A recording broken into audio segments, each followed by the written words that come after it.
Hey,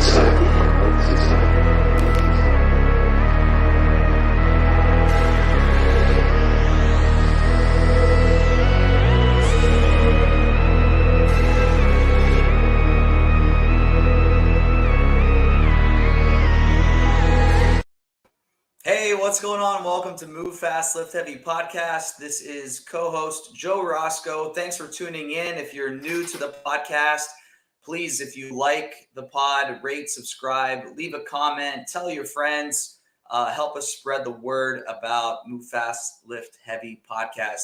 If you're a returning listener or viewer on YouTube, thanks so much for following along our journey here at Move Fast, Lift Heavy, where we are all things fitness and apparel. If you haven't tried out our online training program, Train with CH, under our MFLH platform, check us out at movefastliftheavy.com. All right, let's bring on co-host, founder of MFLH, the man, the myth, the legend. Just got done swimming. I think he's got his circle creases still around his eyes right now from his laps at the pool. Welcome to the pod, Christian Harris. What up? What up? What's up, bro? Hey, you know, it's Thursday. No, we don't know. That's why we're here. We're here to hear from you, man. We're here to hear from you. Well, you know how Thursdays go. Monday through Wednesdays, throw yourself through the ringer. Thursdays, you feel a little beat up. But knowing me, jumped in with the class this morning, thinking it was going to be a little easy walk through the park. It was a breathy one. And then I met up with my teammate, Nicole Soto, down at LA Fitness.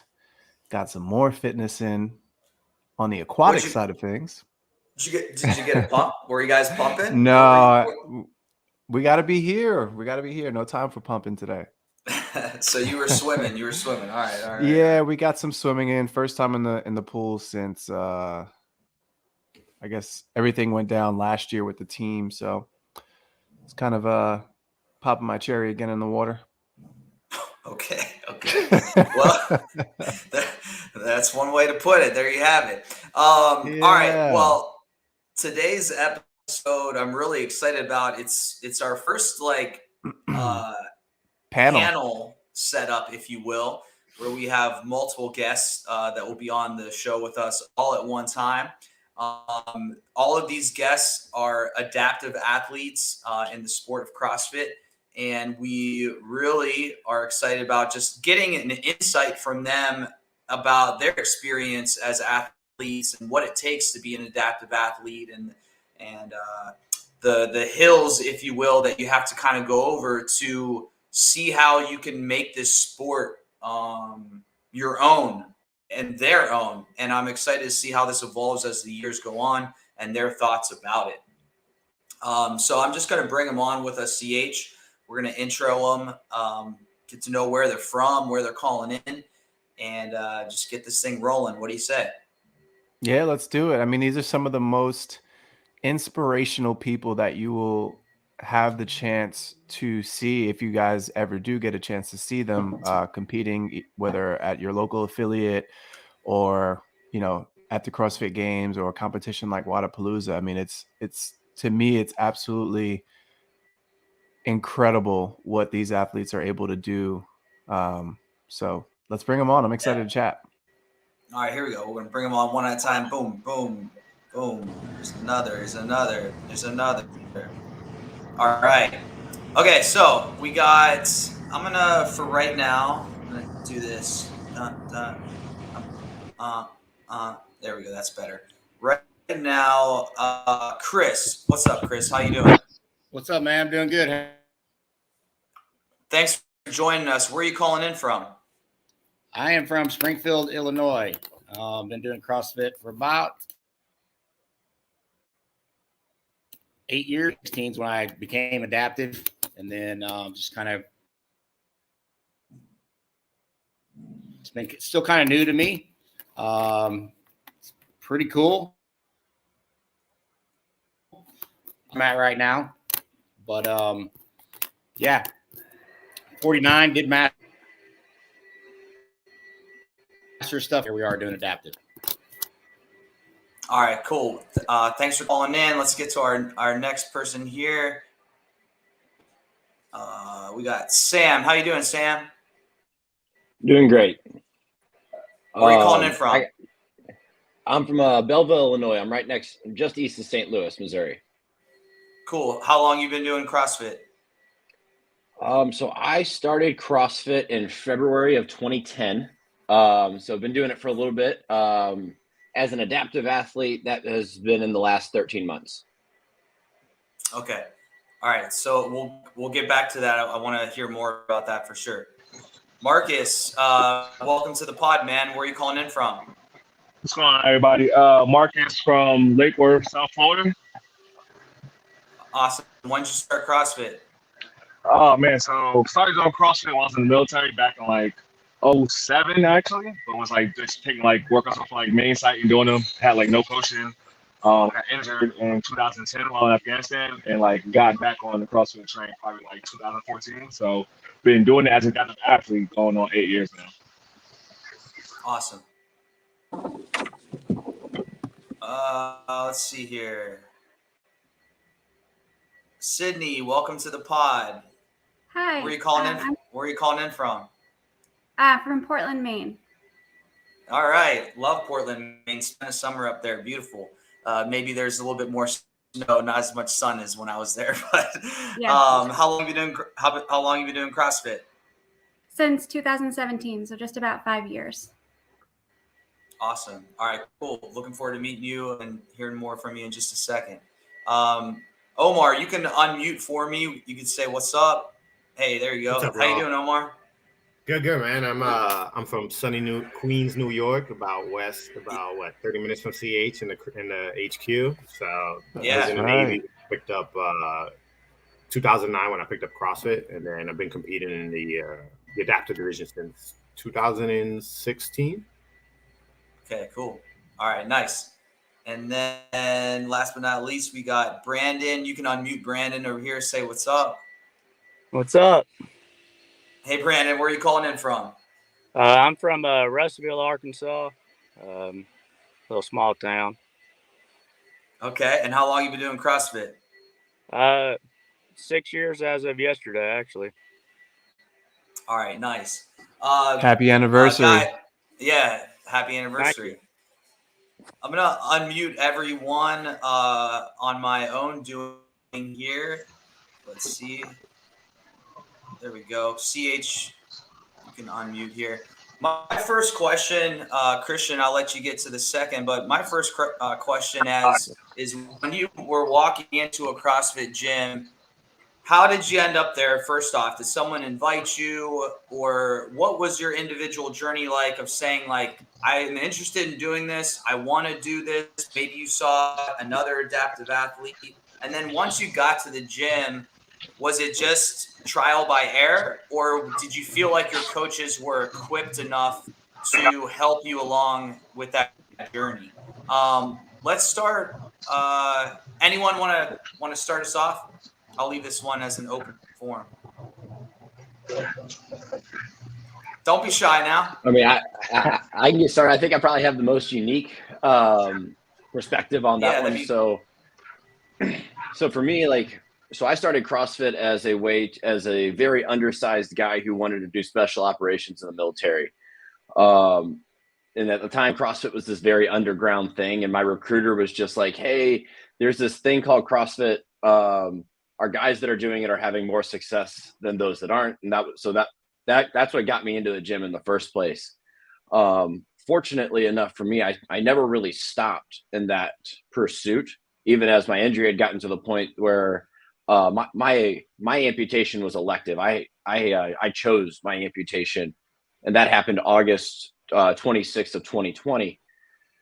The benefit I had is that while I wouldn't say that necessarily people were like equipped to help me get this figured out, I was lucky that I had so many years of coaching under my belt and so much years of like study with all the other stuff going on. I was equipped with the tools to go through the trial and error process, I think, a little more efficiently than most athletes.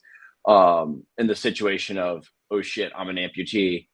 I got to figure out how to take care of myself for the rest of my life. So I got for that, I feel very fortunate in terms of like, I was able to get something good out of the bad that I went through. Sam, for those that are not watching the video, what do you have? What's amputated? Sorry. Oh, sorry. So I'm a below knee amputee on the left side, which basically means the major joint that I'm missing is just my ankle and my foot. Which, don't get me wrong, it makes a big difference, but it's not this. That's my level of amputation. So I have both knees, which is a big delineation. We'll get into more with like Marcus. So that's where I'm a below knee amputee on the left side. Gotcha. And so what I'm gathering from what you said is that you were a previous coach before your amputation?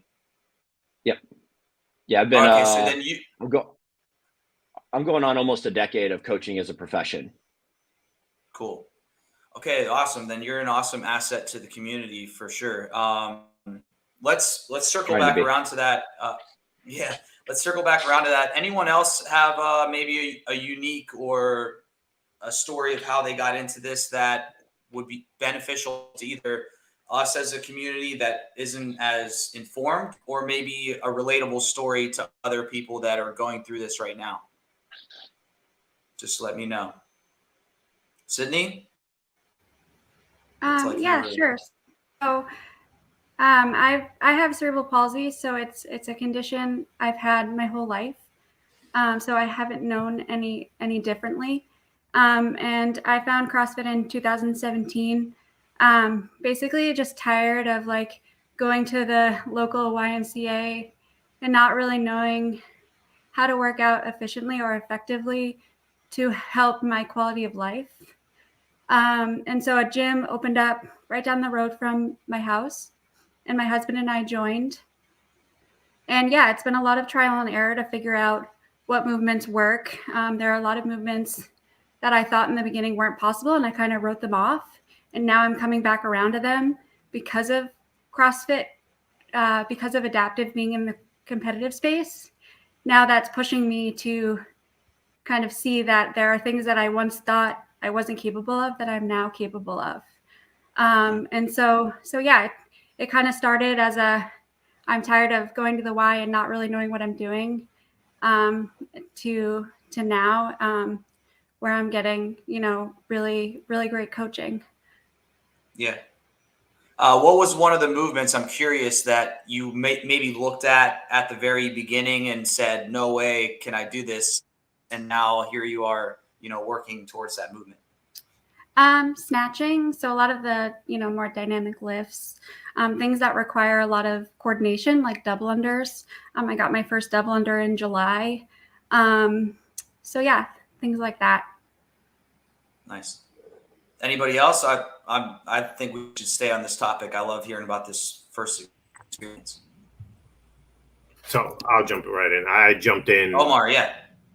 So I found out about CrossFit in 2009 when I was deployed in Iraq. And so it was just a means to stay in shape. I think it was around the same, I'm forgetting her name, but she was in the NASCAR, CH, you may recall her. She was Danica Patrick? Oh, no. She was the tire. She used to change the tire super quick.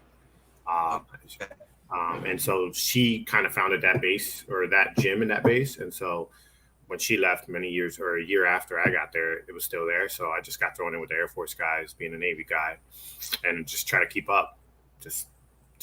And just kept going after that. And then I didn't realize I served in the military with a I was born with my club foot. So, which means I had the ballerina foot with the walking on my toes, had to get my Achilles cut out, never grew back, had a couple casts. I looked like Forrest Gump.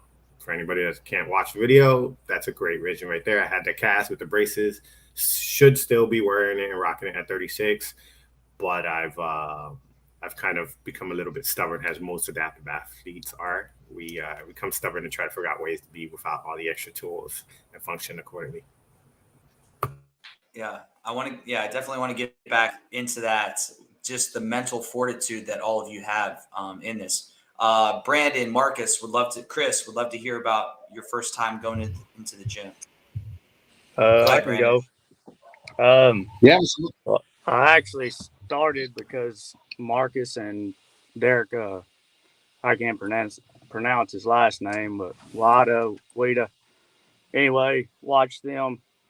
They had like a competition or something that they were doing together in Vegas. So I just kind of hit up a CrossFit gym in my hometown, Russellville.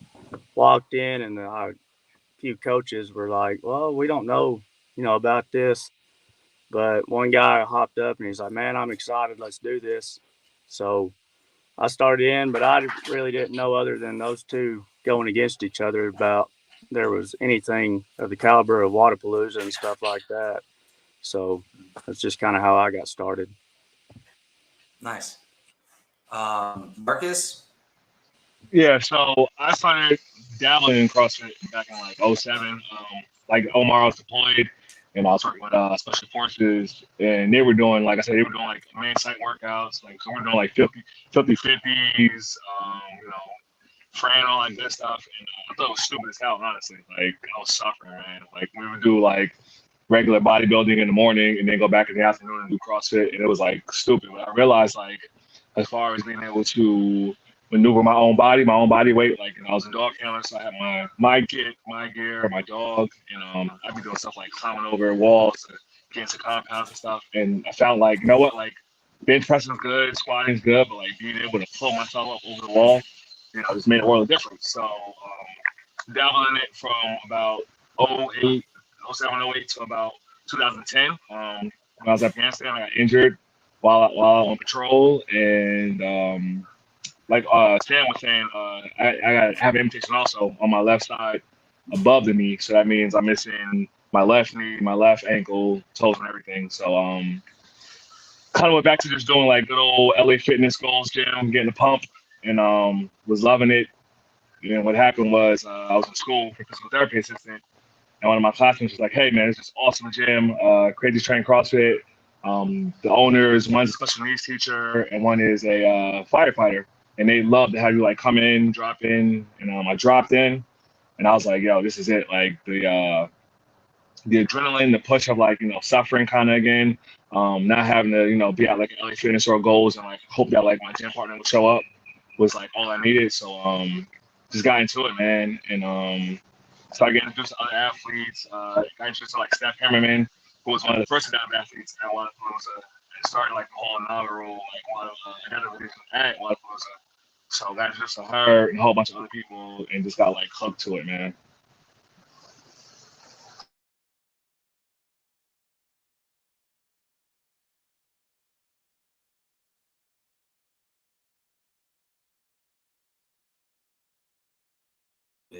That's hilarious. I'm saying, Chris, go ahead and unmute your microphone, and my microphone's muted. It's just a lot of stuff going on over here. Go ahead, Chris. Sorry. Yeah, so I kind of got into it. Mine's for about 12 years. So I started using CrossFit as part of my training because it was, I'll give it a try. And it worked out really well for what I was doing at the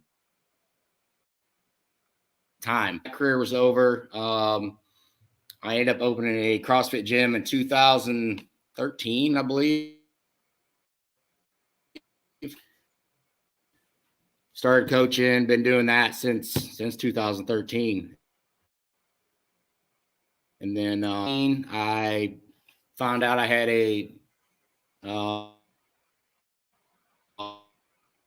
so my eyes all jacked up right now, but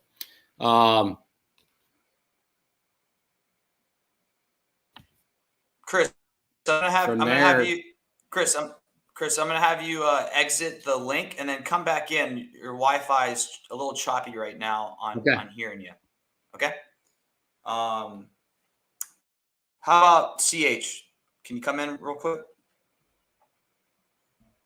Can you? Yo. There you go.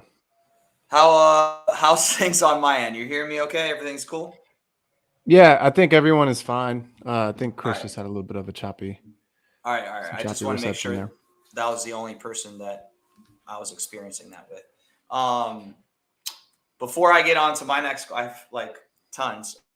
Christian, do you want to take the next question for the panel? Yeah, from what I heard, I believe Sydney is the only one that is she started, right? She was born with an adaptive condition prior to starting CrossFit. Did I hear that correctly from everyone? Somewhat. I know Omar, the clubfoot as well, right? But some of you started CrossFit,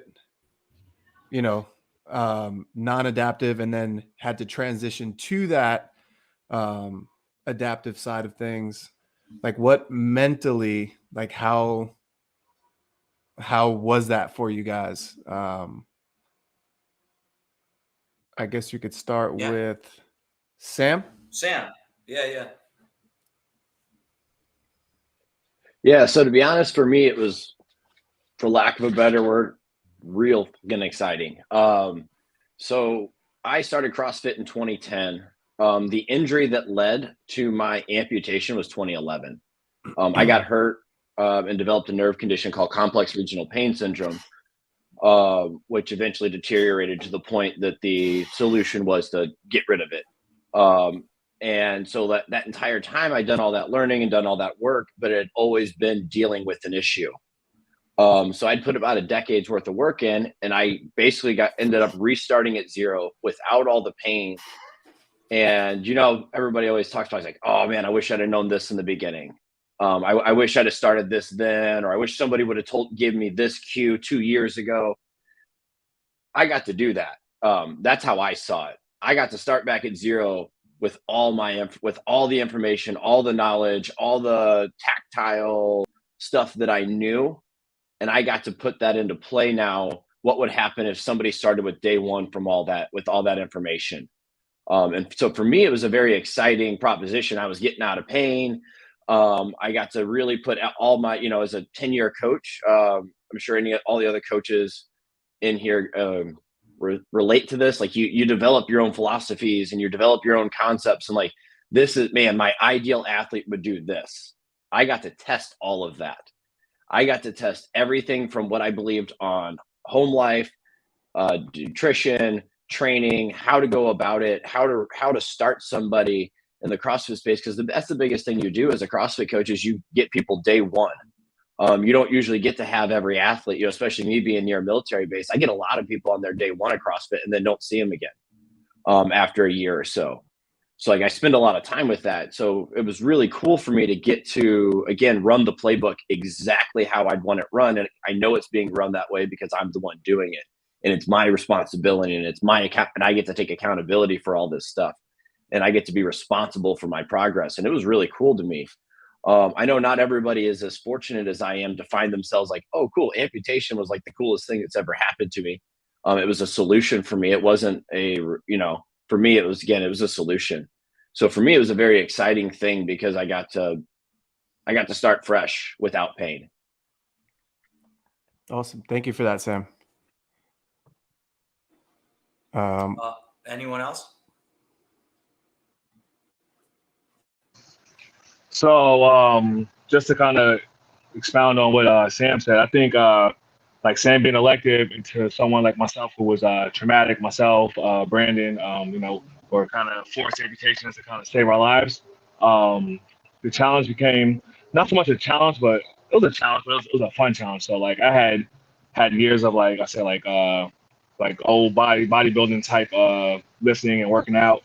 So the challenge of CrossFit was being able to kind of maneuver in a different space, more than one plane, not just laying on my back, pressing a weight or, curling a bar or, sitting on a leg extension machine and, doing those movements. But at the same time, having that base of, hey, like I am physically fit, I am in shape, made the transition from like, I said like fitness to CrossFit a lot easier because I had the confidence being able to move weight.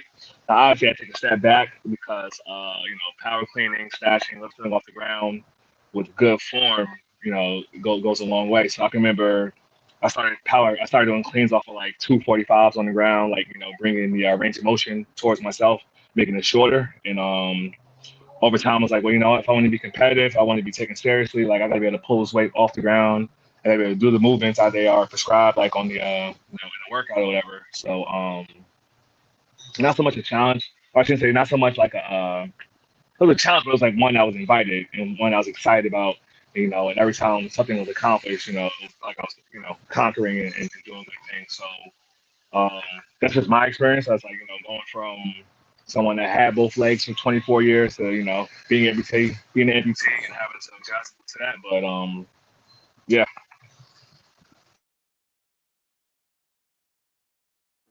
Anyone else on this topic before we move on to the next question?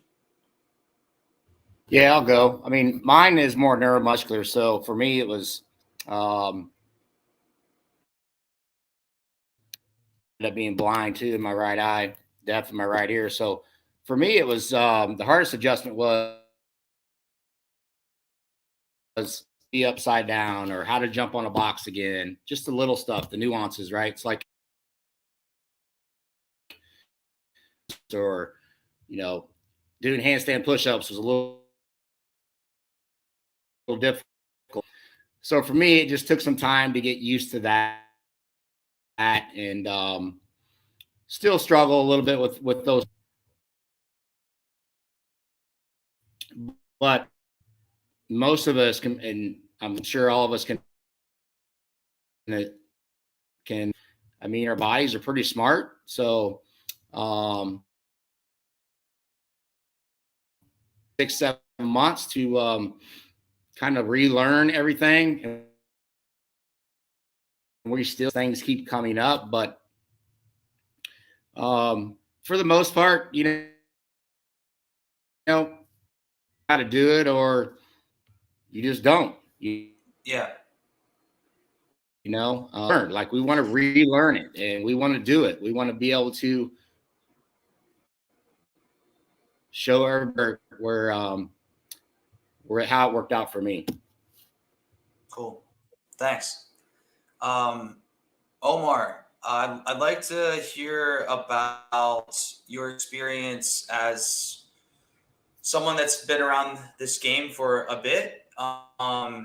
What you've thought about it so far on a personal level, experiencing what the community of CrossFit has provided the adaptive athletes with, but also where you hope that will continue to go in the future, or maybe tweaks or things that people are overlooking right now.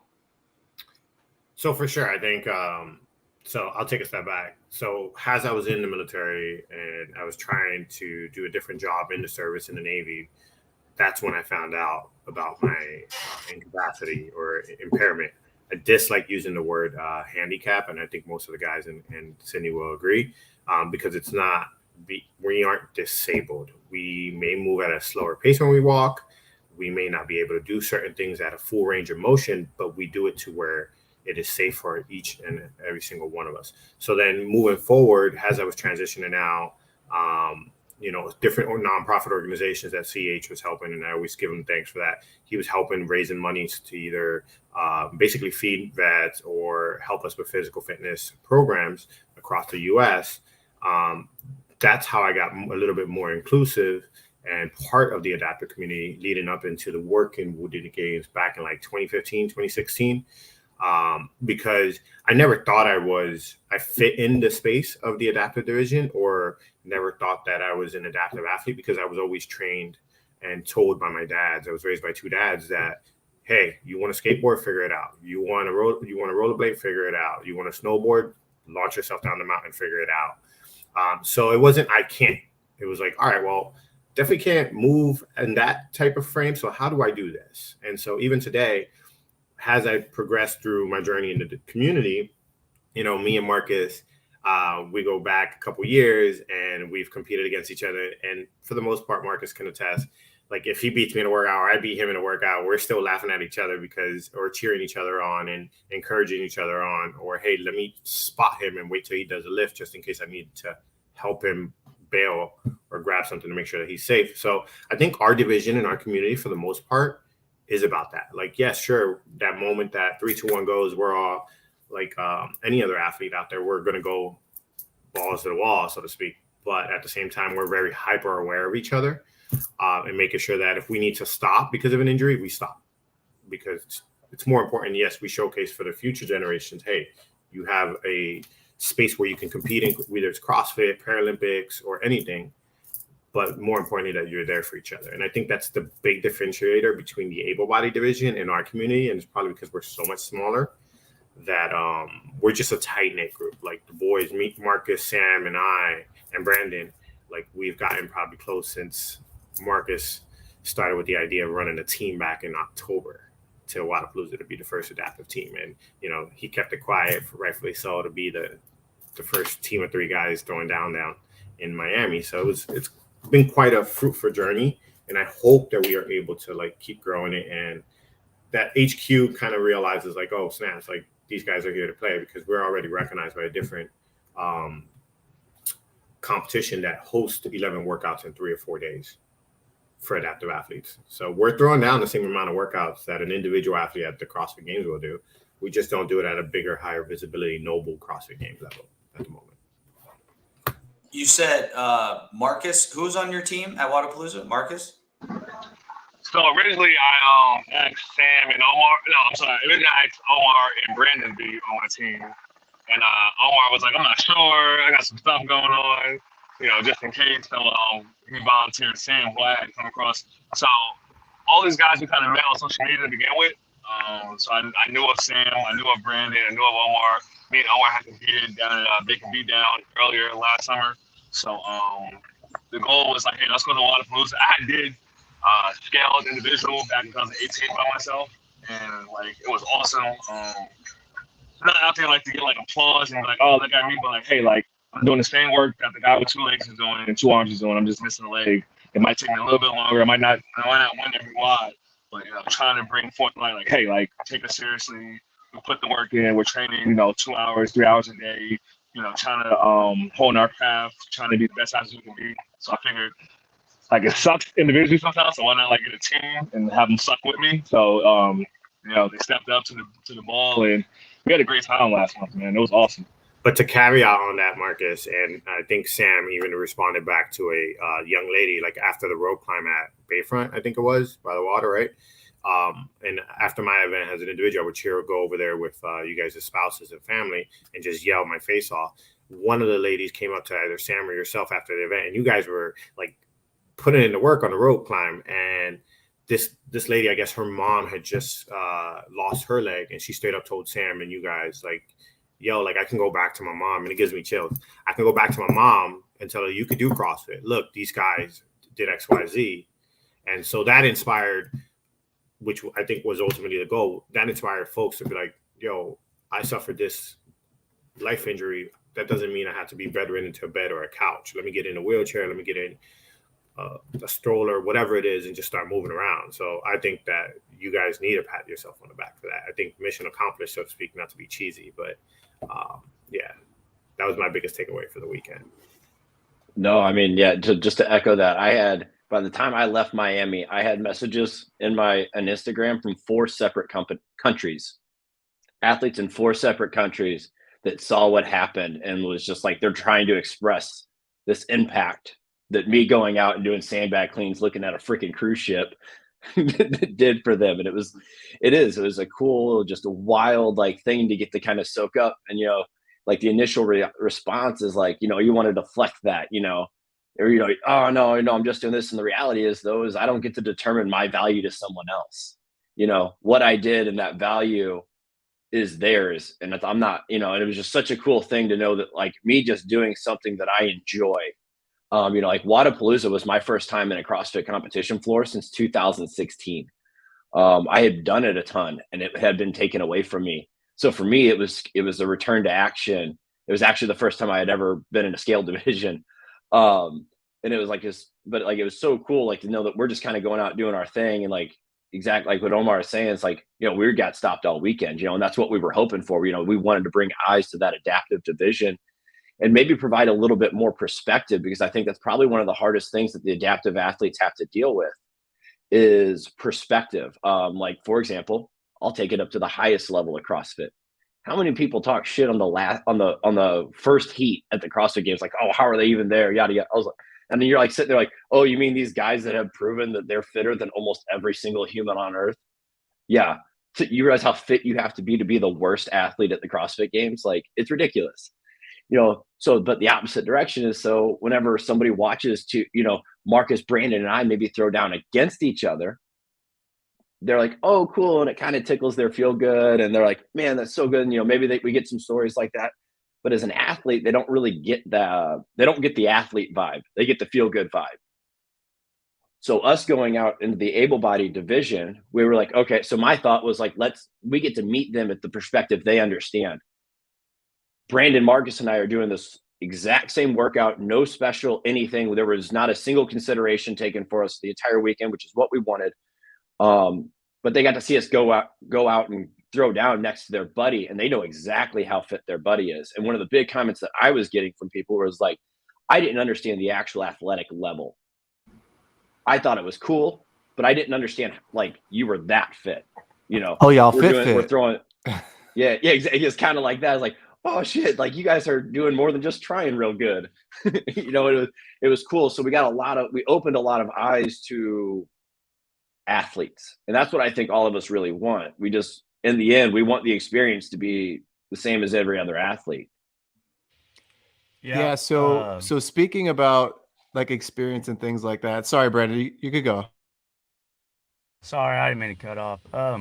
Yeah, that was my big part of the whole thing was, you look at the CrossFit Games and Wadapalooza and all that. And to me, on the outside looking in, before I went and even after I went as an individual back in 19, it was kind of a thing of, oh, hey, look, we're all inclusive and we let everybody come work out and everything like that. You can be adaptive and still come have a good time, which is great. But my main thing was I didn't want us to be just another photo op. Like I wanted to go, like Sam's saying, and actually prove that we are fit. Yeah, it's one thing to say people don't understand. Like, I finished the Open last year 34th in the world, I believe. And adaptive. Sorry, I'm at work. But 34th in adaptive last year. And it's hard for people to understand that. They don't understand, like, I'm going against Marcus and Sam and Omar and stuff like that. And these dudes are really fit. I was lucky enough that they brought me along because I was the least fit on the whole team. But either way, like I was saying, I don't want to be seen as a photo opportunity for people to say, hey, look at us, we're doing a good job. I want to go, I want to compete, I want it to be competitive. And that was kind of my whole reasoning on going and doing this team thing, because I do want the adaptive division to grow tremendously and it be viewed as not as much as the elites, because I understand I don't think it will ever be on the level of Matt Frazier, but to an extreme that we don't even know about.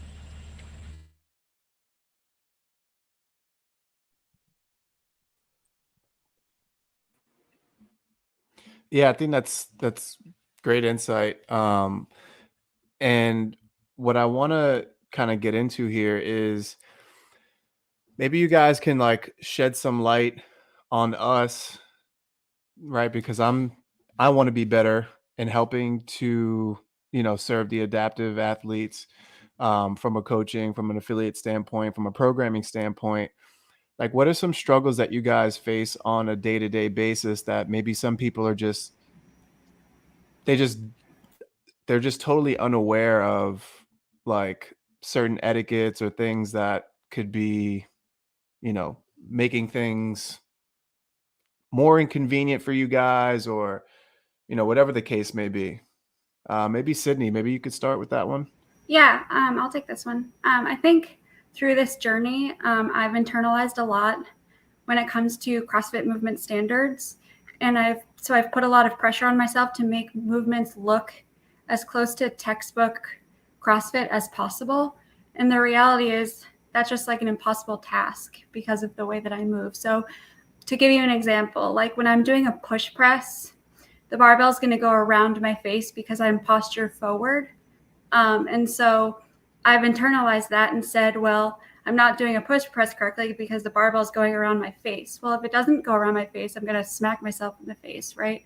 And so I think as coaches, it's important, and affiliate owners, it's important to remember that we need to be approaching CrossFit movements less from an able-bodied perspective and more from an individual perspective.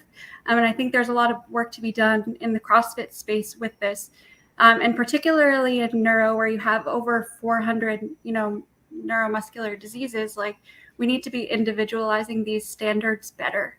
And I can't tell you how many times I've heard the standard textbook cues from coaches, especially in the beginning of my CrossFit journey, but those they don't click with me, and I'm never going to move that way. And so telling me that cue is just like essentially just like kind of making me feel like less confident, I guess. And so yeah, I think that's something that I would encourage every coach to take the adaptive training seminar, to educate themselves and just really speak to the individual athlete to better understand how they move, so that you can give them proper cues and proper feedback.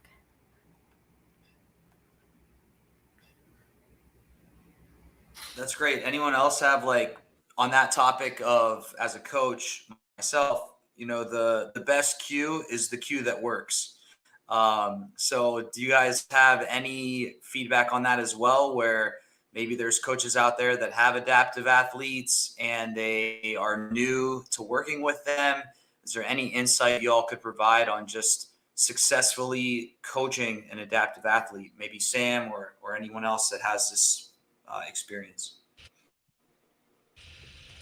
I'll go. I mean, I know I'm not an L1 or anything, but recently we had a guy who's an amputee like myself, below the knee, that came into our gym.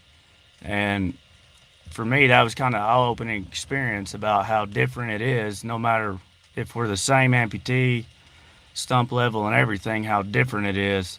Because my movements from 6 years of doing CrossFit and his movements were completely different. So for what works for me, and Sam can kind of attest to this, whenever he was trying to tell me how to squat or teach me how to squat during the competition and stuff, he helped me tremendously on that, as widening out my stance so I can have the balance and stuff like that. I would have never thought about that. So I think that's the good thing about having a lot of, adaptive community like ourselves. Like, if I have a problem, I know I can go to Marcus, Sam, Omar, or anything like that, and we can kind of talk it through. But for me being in Arkansas, it's kind of hard for L1 coaches, L2, whatever, gym owners, to coach adaptive athletes, for the reason we don't have that community here. The guy that walked in our gym is the only one that I know of outside of myself in Arkansas. So that's, I guess that's kind of my thing, is just the adaptive training seminar. That would be great if we could spread that word and get it all the way out for everybody, I haven't done the L1 in a while. The last time was my L2. Does anyone know if CrossFit during your L1 has a section or some type of? Okay, so there's some head shaking. No, so that's I recently question. just did the L1 to keep my L2 current, and there's nothing in there. Okay, so that's something that, like, I was hoping would come from this conversation. I think that alone would be a necessity or something good to start to incorporate into training for these coaches. Sam says maybe not. Let me weigh in on that. So it's good to create awareness, but I don't think that they have the tools or the time to actually equip somebody to go and coach an adaptive athlete. That's a kind of a dangerous thing. It's like, I think that they would find themselves in the situation of, they're going to give them enough knowledge to hurt somebody, but not enough to help somebody. And the reality is, if you want to coach adaptive athletes, you're going to have to seek that out. And you also are going to have to understand a level of responsibility of being able to say if you cannot, like, hey, I don't know that I have the tools to help you specifically, but if you're willing to work together and figure this out, that's fine. But having your level 1 does not prepare you like to coach me. Like that's the biggest thing that I learned, because I've been all in on CrossFit since 2010. You know, it's given me so much. And one of the biggest things that I learned is I couldn't just try to do it the way I used to. And I feel like, and because of the neurological issues I was having and the nerve issues I was having, is I had to become a very disciplined athlete with my movement. So I learned a lot there. So I was like, okay, this is a huge tool. But what I found is it's still not one-to-one. I knew all the right words, but I had to learn how to apply it all differently. So as somebody that's going to coach an adaptive athlete, or if you've got a desire to serve the community, it's got to start with a little bit of honesty and like, what do I know and what do I not know? And understanding that, yeah, like Sydney said, like this is why Sydney had that experience of just being, she was given the same cues that you or Chris might be given. And it might work, but it probably won't. You're going to, so one of the biggest tools you're going to have is the ability to educate your athlete on how to communicate with you. So you know what they need to feel. They need to understand how to communicate to you what they're feeling so you guys can make those adjustments. Because like, for example, like Brandon said, Brandon and I are both below knee amputees in pretty stable positions in terms of like all the extracurriculars that could go on in terms of making this more complicated. And Brandon and I have very different ways of getting into the same position and executing the same movements. So like a big part of trying to coach an adaptive athlete actually starts with your ability to communicate and educate, and more like if you know what needs to be happening, and then at that point you have to learn how to compensate everything. Like for example, Brandon needs a wider squat stance to give his hips room because he doesn't have ankles that allow his knee to move out on one side. So that is naturally going to widen his stance to get the same squat for Sam to get the same squat as Chris. I have to widen out to get the same joint angles that happen in my hip. So it's like, so then the next piece that I would say is that you can't worship appearance and you cannot worship competition standards. To me, those are two of the most frustrating things that I hear in the adaptive athlete story that I've talked to, is them being like, well, they're forcing everything through a barbell. They're forcing everything through, like Sydney was saying, competition standards.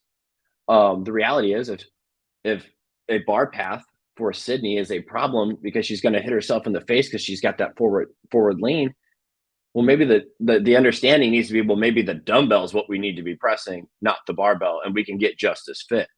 So most people would argue you'll feel worse using dumbbells all the time, and then when you go to that barbell, it feels a little better even. But like, so it's understanding and not worshiping any given tool or aesthetic when it relates to these athletes. And it's all on sensation. What are you feeling? Marcus, what are you feeling? Are you feeling this hip? Where are you feeling this? How are you feeling that? Giving little tactile cues on how to stay in his device better, so he's not putting all of his weight onto his sound side. So there's a lot of things like, it all comes back to communication. You have to learn how to educate your athlete so that they can communicate what you need to help them. And then on top of that, you just have to have a very deep knowledge of movement, plain and simple. Like if you stopped studying at your L1, you're not really that equipped for anybody. You definitely are not equipped. I mean, they said it in my L1. They're like, hey, you guys are not ready to coach people. You have enough knowledge to begin to learn how to coach people. And a lot of people seem to miss that part of the level 1. It's one of my favorite parts of it, because I was like, okay, there's a level of honesty that I really appreciate. And so to me, those are some huge factors in coaching an adaptive athlete versus an able-bodied athlete, is that you're going to have to teach them to communicate with you. And that's whenever you can start a real fire. That's great insight, Sam. I know we're running a bit short on time, but I do have another question for any of you guys regarding programming. We just had an adaptive athlete that started at our gym, and did I cut out? No. Okay. We just had an adaptive athlete that started at our gym, but he just does open gym. Haven't really got into it with him yet, just like what he follows for programming, but I am super curious as to like what he's doing. For you guys that are following programs, whether it's your affiliate program or some sort of competition programming, how do you guys adjust what's written on the whiteboard or what's written in your programming to make it appropriate for you guys? Maybe for some other adaptive athletes that might be listening, like what are some tips that you can give to them? Well, can you hear me? Yeah, cool. I personally have found out that I work with Casey Akery. Some of you know him, some of you don't, but he's adaptive. Now, our adaptations are different, but what I have found is working with Casey compared to who I was working with, he is more in tune with what my abilities are. So I really don't have to worry about getting the programming and being like, oh, okay, I need to scale that back or I need to do something different. Right. So I think us being adaptive, we need somebody that's either a coach that can coach adaptive athletes, because you're not going to be able to do just the normal online programming, right? It's just too much work for us to have to go back through and make all the adjustments. So I think personally finding somebody that is been in that situation or is in that situation and can do your programming for you is going to benefit you in the long run. And that's what's helped me in the past 3 or 4 months being with Casey and Underdog. It's just been huge for me. So that's kind of my 2 cents on that. And that's kind of where I've went. Omar, you have something on this as well? Yeah, I mean, and I think Marcus will. I know for a fact Marcus kind of will support me on this. I think the most important piece here, and I think it comes across whether you're able-bodied or adaptive or not, or anything that you do in life, is communication. Like, hey, I'm not able at this moment to be able to add this in. Okay, what's the next step down? Like Sam said, okay, it might not be a barbell, might be dumbbells, right? So like to that point, CH, I'm in Queens. I'm always on Long Island on the weekend to train, so I can always come up to you guys if you want to set something up and we do something where we can coordinate and you pick my brain and his brain, and also how I look at training for the season, right? Because CrossFit HQ has a different standards of movements for the 4 of us. And then the other wheel wad has a whole different standard. So it's like, essentially you have to train for different events. So at some events, we're going to be doing doubles. Whereas Marcus and I, when we went to Daytona, I think we did singles, but they had ring muscle ups there, which hadn't been present in other competitions. So it's being cognizant for us in our community where we're at in the season and what we're training for in the different events. So as a lower, we have to figure out which events are we doing that season and how we're going to prepare. Very similar. CH jumped into a pool, he said today. He hadn't done it. Why? Because he's probably getting ready for something else that he's seeing in the foreseeable future. So it's very similar to us. But we have to communicate with our coaches. We can't, it's not that we need to be handheld, but we need to handhold them as well be them accountable for us and handhold us. So it's always that communication and asking the questions. There's no stupid questions. I like to say in my line of work, just ask. Because if you don't ask, maybe that he or she may not be comfortable to ask as well or answer. Sydney, do you want to close us out? Or Marcus as well? We have about 5 minutes and then we'll be wrapping up this episode with you guys. So Marcus, let's please let us know what you have. Yeah, I'm gonna add to something real quick, and I'll give Sydney time to finish out. I think as far as like what CH says about programming, I think a lot of times what it comes down to is like remote programming for an adaptive athlete to me is going to be tough to say the least, because you need to have intake.